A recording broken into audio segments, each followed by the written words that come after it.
Well, it's time for our big story breakdown today, and it is on this move and announcement by the Defense Headquarters, which has now released its operational summary for the period of 4th to 12th of June 2026 across 8 days of sustained activity, which sees the Nigerian Armed Forces conducting coordinated offensive operations simultaneously in 5 theaters, and they're targeting terrorist cells, armed bandit groups, kidnappers, and economic saboteurs. Now, this breakdown we're about to show you walks you through what was done, where it was done, and what it would take to make the gains durable. Come along with us as we take you through the process of the whole exercise. So these are some of the numbers that we're looking at. 3 numbers anchor the week. More than 3,403 rounds of ammunition, including AK-47, 7.62 millimeters and .38 caliber rounds were recovered, along with assorted arms. Now, 391 victims were also rescued. Among them, you had children and you had women who were previously held in captivity.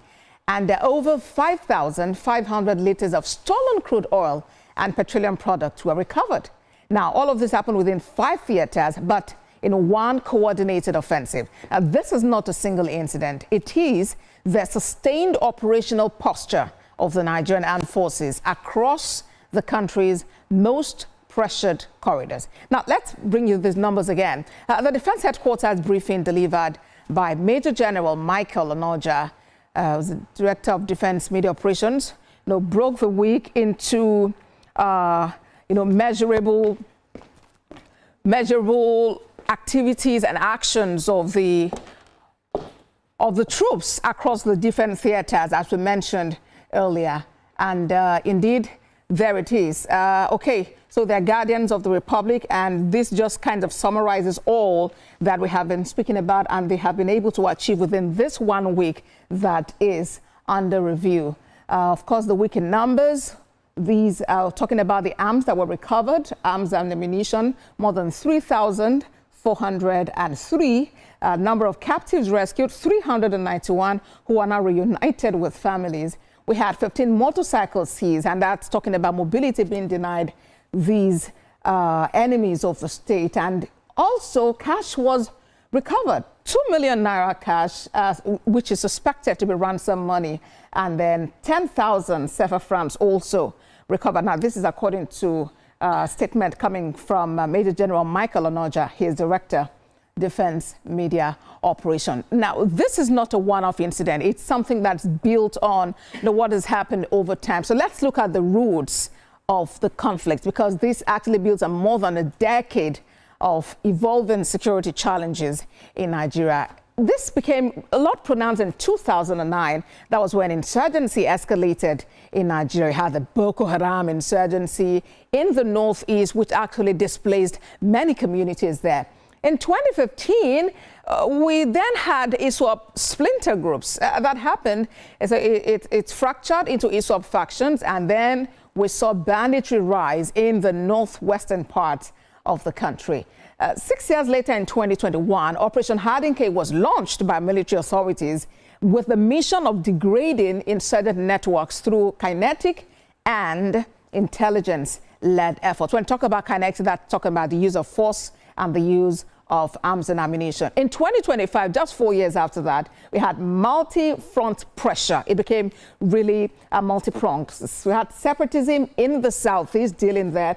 We had the issue of oil thefts in the south, that's the Niger Delta area, and that sort of widened the operational map that military authorities had to deal with. And here we are in the year 2026. We've had this coordinated offensive by the Defense Headquarters, and in these monthly briefings, we're talking about consistent neutralizations, that's killing of the insurgents and bandits and terrorists, and the recovery of arms and ammunition, monies also, and the rescues, most importantly, of the people who are held in captivity. Now, let's look at the different theaters of command. We had 5 theaters.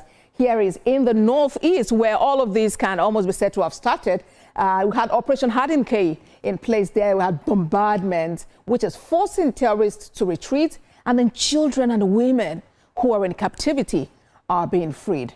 Then you take it down there. Here in the northwest, we also had the Operation Fasanyama that is dealing with the issues of banditry has been recorded in that area. So there's a lot of pressure being mounted on armed bandit groups and kidnapping cells in that location. In the north central, we have two operations in place. We have Savannah Shield and Operation Wild Stroke, which has successfully, foiled highway ambushed, and then we had 13 passengers rescued and harmed within this period under review. In the south, we spoke earlier about the Niger Delta and the oil theft. Operation Delta Safe is in place there, and all siphoning sites are being dismantled, and then stolen crude is being recovered.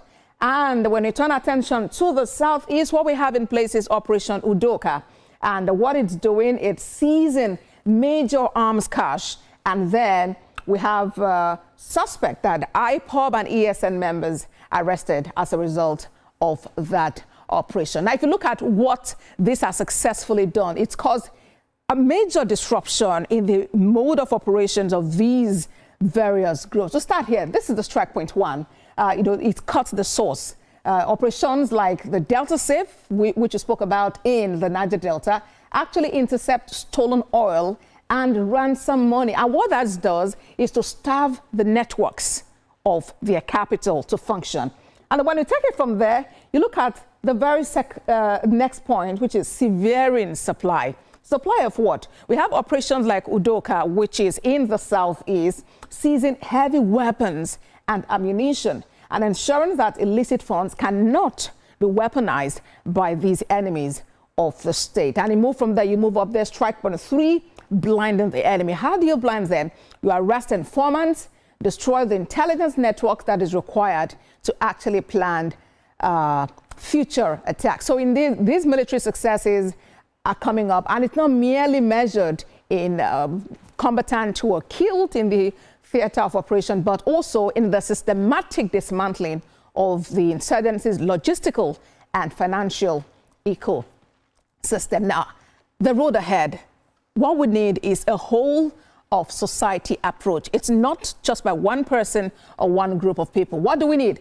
Tactical wins reduce firepower and free captives. But for us to, as a country, achieve durable security need, we need intelligence sharing, community engagement, and socio-economic reform alongside sustained military pressure. And that is where you, as citizens and lovers of the country, come in. See something, say something, share the information with the authorities so they can work on that intelligence to actually help the country grow. So, and what this overall does is to protect civilians on one hand, disrupt the funding of the enemies of the state on another, and interestingly also address the root causes of the violence. So that is it on the Big Story Breakdown.